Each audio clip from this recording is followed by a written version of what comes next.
La femme idéale, la femme idéale, la femme idéale, la femme idéale, la femme idéale, la femme idéale, la femme idéale. Chers téléspectateurs, assalamu alaikum wa rahmatullahi ta'ala wa barakatuhu. Bienvenue dans votre émission Femme idéale.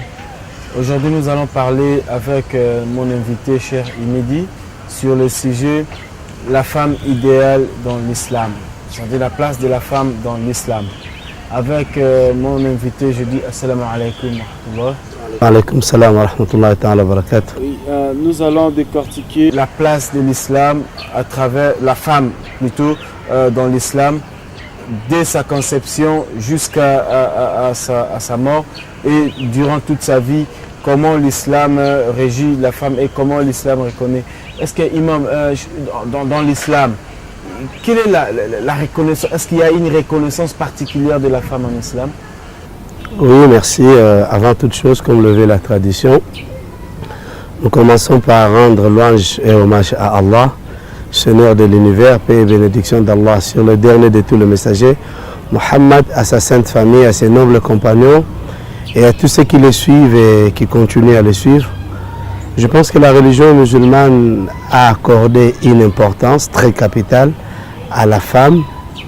L'islam considère la femme comme un être à part entière, une personne qu'on doit beaucoup respecter, qu'on doit vénérer et qu'on doit beaucoup considérer.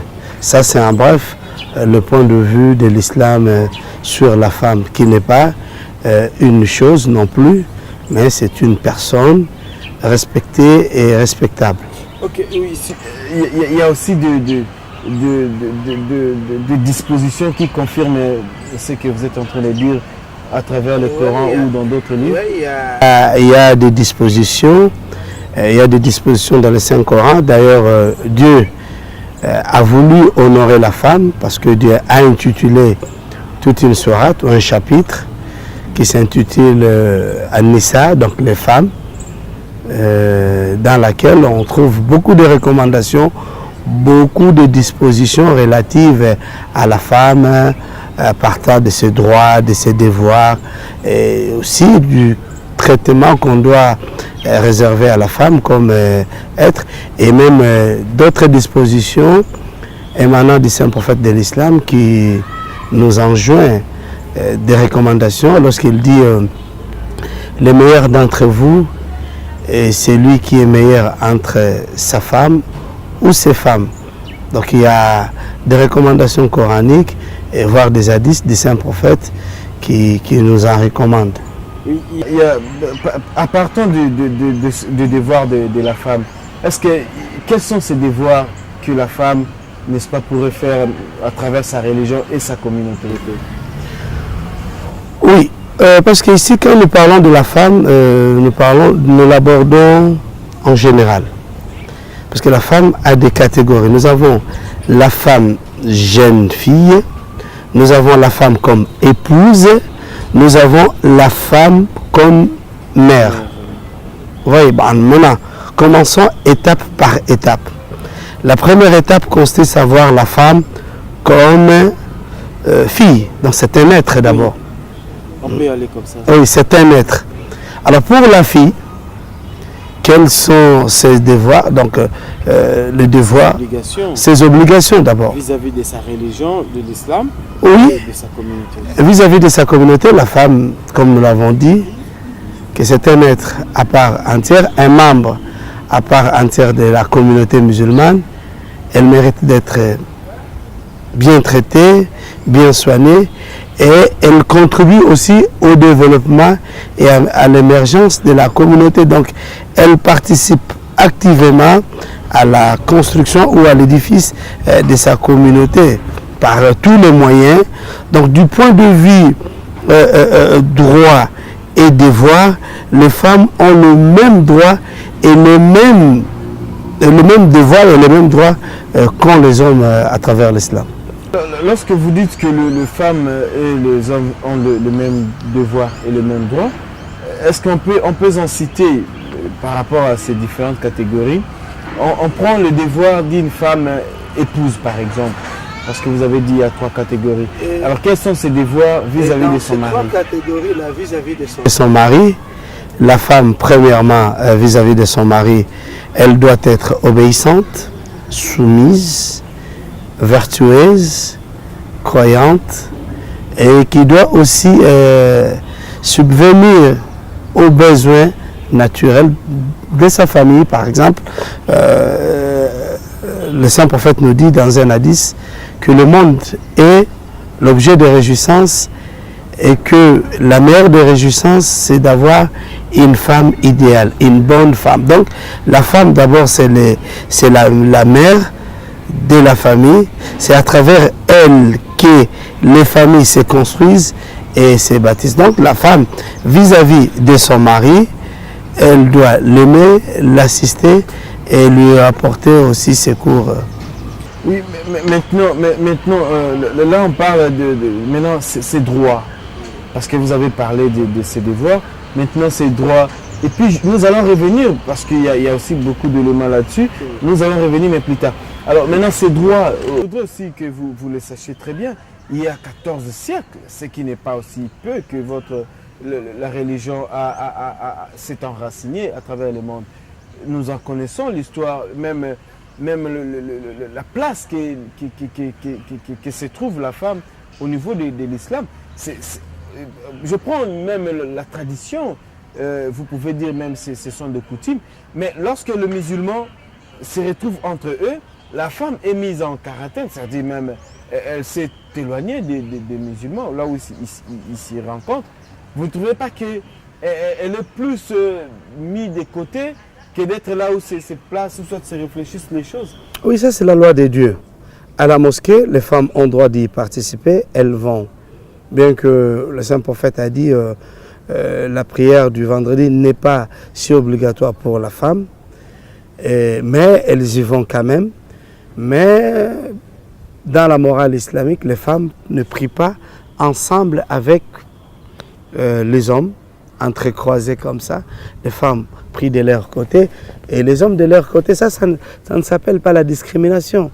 À la maison, la femme musulmane et les femmes devant son mari, elle peut se mettre comme elle veut. La société, elle n'est pour rien, elle n'est que pour le foyer. Non, c'est faux.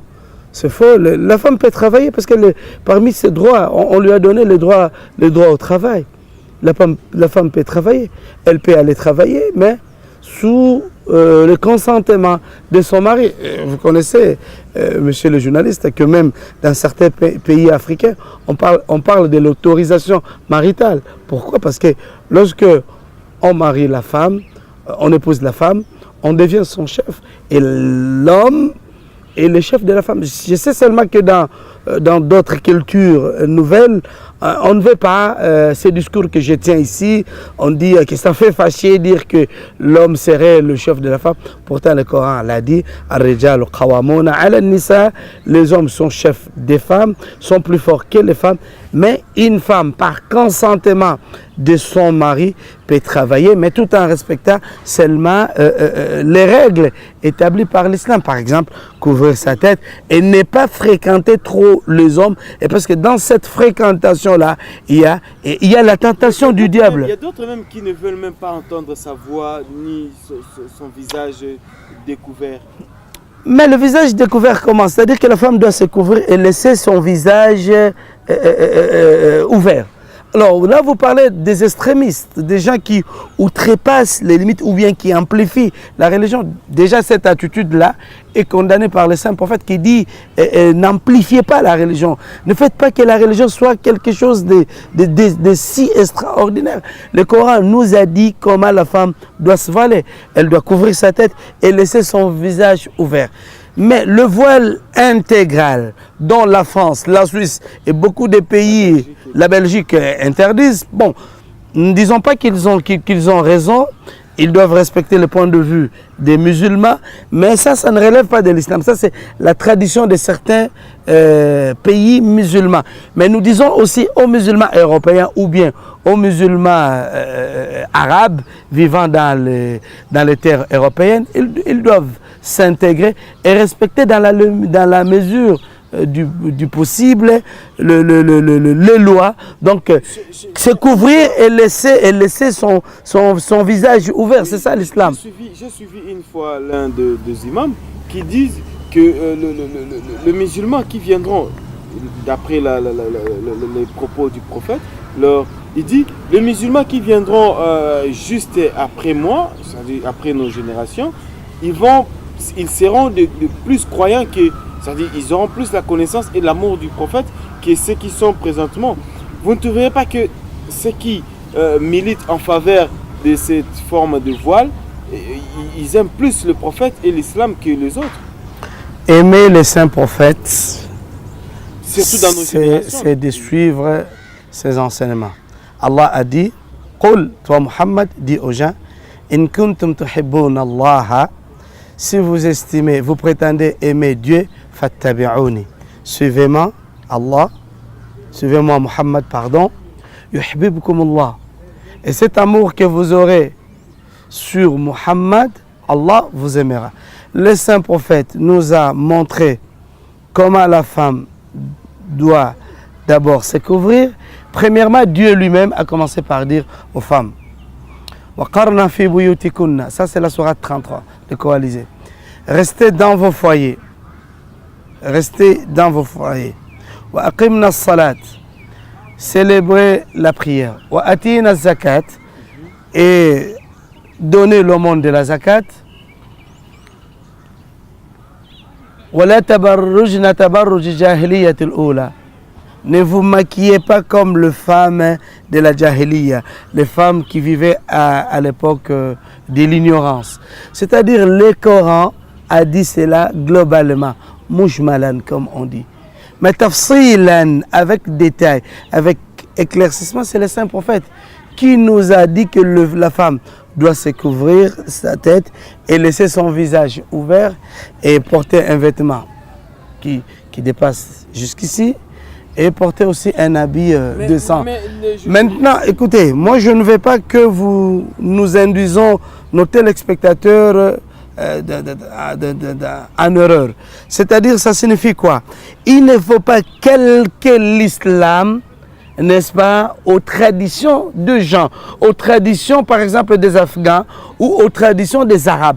Si dans certains pays, monsieur le journaliste, nous devons être clairs, si dans certains pays, l'Arabie Saoudite ou l'Iran ou je ne sais pas, l'Afghanistan, on couvre la femme avec les voiles intégrales, s'il vous plaît, ne faites pas d'amalgame. N'attribuez pas cela à l'islam. Ça, s'il vous plaît, comprenez. Ça, n'attribuez pas cela à l'islam. Parce que le risque avec vous, les journalistes et les médias, vous vous laissez emporté par ces images stéréotypes de l'islam et vous voulez maintenant qu'on nous justifions notre islam par rapport à ces clichés négatifs que présentent par exemple les médias.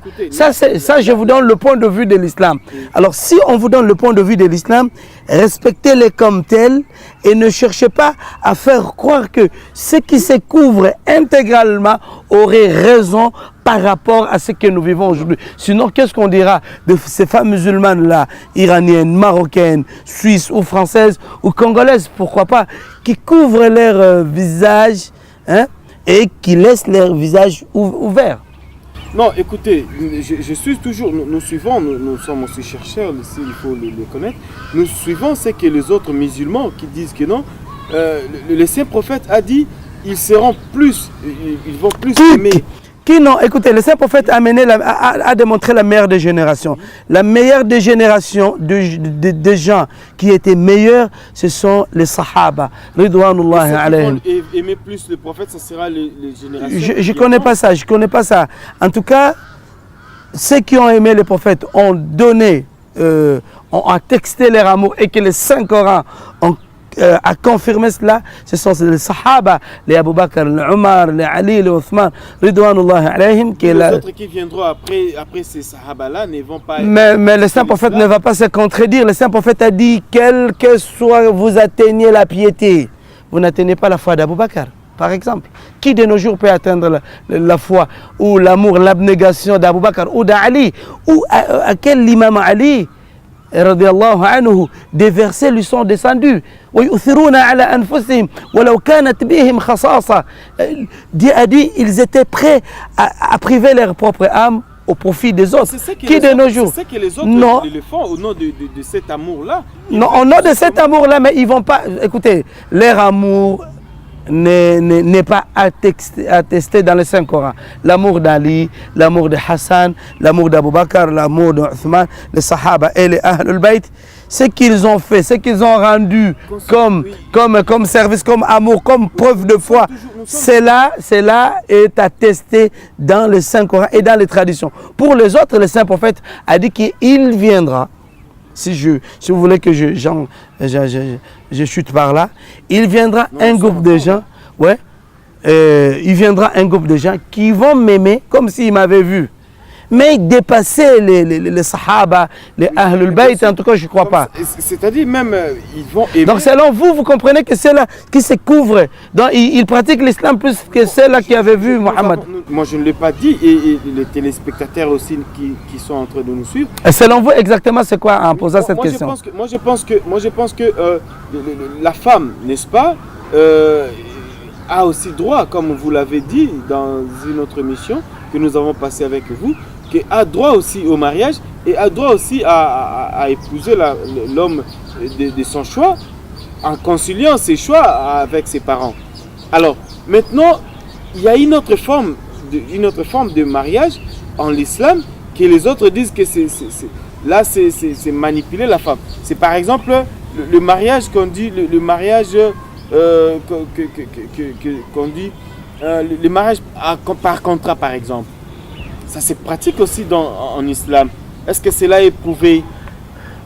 Bon, là, vous posez une question qui suscite, qui mérite une réponse, premièrement, mais il faut choisir un autre plateau pour en parler avec détail parce que ce sujet-là est sujet de controverse. Écoutez, c'est un sujet de controverse. Là, vous parlez de la muta'a, que certains musulmans en pratiquent jusqu'à nos jours, mais nous qui sommes porteurs de la doctrine Ahl Sunnah wal Jama'a, laissez-moi vous dire que nous, le fait que Sayyidina Omar radiallahu anhu l'avait déjà interdit, et nous respectons cela. Et nous respectons ceux de ces musulmans-là, sans toutefois les offenser, qui sont encore amoureux de cette pratique-là. Et pourtant, cette pratique-là, de nos jours, ne mérite plus même d'être citée parce que déjà, à l'origine, c'était un mariage circonstanciel. Mais sinon, le Saint-Coran nous dit, nous n'avons qu'à nous marier et pas à faire le mariage d'essai. Donc, ça vraiment, je vous demanderai de choisir un autre plateau et où on va en parler, donc qu'on avance avec d'autres questions sur la femme, mais je respecte le point de vue des uns et des autres. Mais nous, s'agissant de nous qui sommes des Ahl Sunnah wal Jama'a, notre point de vue est que ce mariage-là est devenu déjà caduc et nous ne le pratiquons pas. Nous nous marions directement et nous restons avec nos femmes. Mais bien sûr, concernant cette question, je voudrais tout simplement relever le droit, la considération de la femme dans l'islam que vous avez déjà répondu. Alors, parmi les devoirs de la femme, n'est-ce pas, qu'est-ce que la femme en islam peut exactement faire pour son mari si, par exemple, elle veut pratiquer les commerces? Oui. Qu'est-ce qu'elle peut faire en amont? En amont et en aval, la femme doit demander d'abord l'autorisation de son mari parce qu'ils sont tous des partenaires, mais l'un un chef. La femme ne peut pas s'attribuer ou se donner des libertés sans le consentement de son mari. Également aussi le mari, toute chose que le mari veut faire, il doit demander aussi le consentement de sa femme. Et si le mari lui autorise, parce qu'en islam, vous devez savoir, très chers frères, que la responsabilité ou les charges familiales reviennent seules à l'homme. Donc la femme n'est pas obligée à subvenir aux besoins du mari. Si elle le fait par exemple, c'est par amour.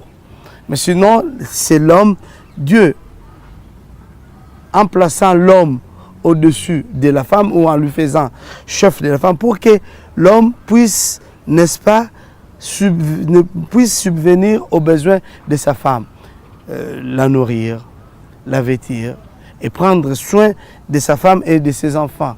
Mais aujourd'hui, comme nous constatons que le monde connaît quand même une crise financière ou économique, les femmes dans la jurisprudence musulmane sont autorisées à exercer même les commerces halal, les commerces licites, par exemple, mais avec l'autorisation de son mari. Je peux vous donner même l'exemple. Chez nous en Afrique ici, parce que nous sommes quand même musulmans africains, nous devons aussi imprimer nos valeurs africaines dans notre islam. Chez nous ici, jusqu'à preuve du contraire, la femme elle-même, sans toutefois se soulever, sans toutefois se faire manipuler par certains discours, la femme se considère inférieure par rapport à l'homme. Vous voyez par exemple chez nous en Afrique, la femme jusqu'à nos jours continue à appeler son mari de papa, c'est-à-dire que c'est son père. Donc quand la femme, ma femme à moi, veut exercer les commerces, elle n'a qu'à me demander, je peux lui autoriser, faites les commerces pour notre bien. Et ce n'est pas obligatoire à la femme, lorsqu'elle exerce les commerces, le fonds vient de moi, mais le bénéfice lui revient. Elle n'est pas obligée avec cet argent-là de me nourrir ou de nourrir mes enfants. Mais si elle le fait par amour, là, il n'y a pas de problème. D'accord, merci beaucoup. Je pense que nous allons encore vous revoir prochainement dans notre émission. Merci. Et je remercie nos téléspectateurs pour le temps accordé et l'attention soutenue. Et quant à moi, je vous dis Assalamu alaikum wa rahmatullahi wa barakatuh. La femme idéale, la femme idéale, la femme idéale, la femme idéale, la femme idéale, la femme idéale, la femme idéale, la femme idéale.